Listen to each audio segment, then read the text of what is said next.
Ang mabuting balita ng Panginoon ayon kay San Lucas, chapter 24, verse 35 to 48.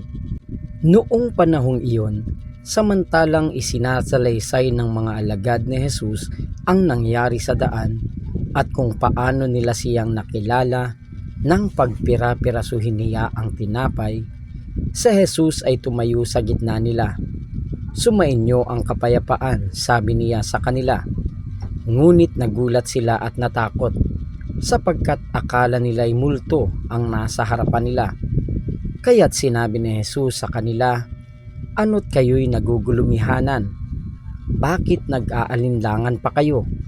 Tingnan ninyo ang aking kamay at paa. Ako nga ito. Hipuin ninyo ako at pagmasdan.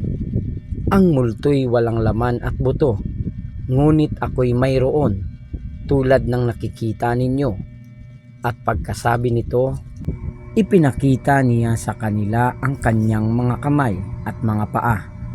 Nang hindi pa rin sila makapaniwala dahil sa malaking galak at pagkamangha, tinanong sila ni Jesus, "May makakain ba riyan?" Siya'y binigyan nila ng kaputol ng isdang inihaw. Kinuha niya ito at kinain sa harapan nila. Pagkatapos sinabi sa mga alagad, "Ito ang tinutukoy ko nang sabihin ko sa inyo noong kasama pa ninyo ako.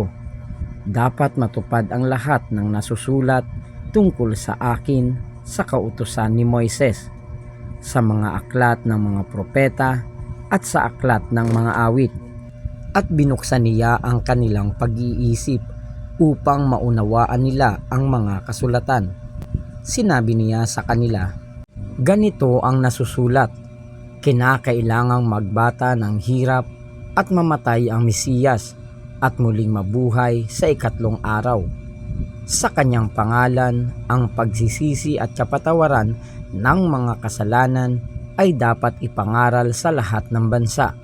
Magmula sa Jerusalem, kayo ang mga saksi sa mga bagay na ito." Ang mabuting balita ng Panginoon. Pinupuri ka namin, Panginoong Hesukristo.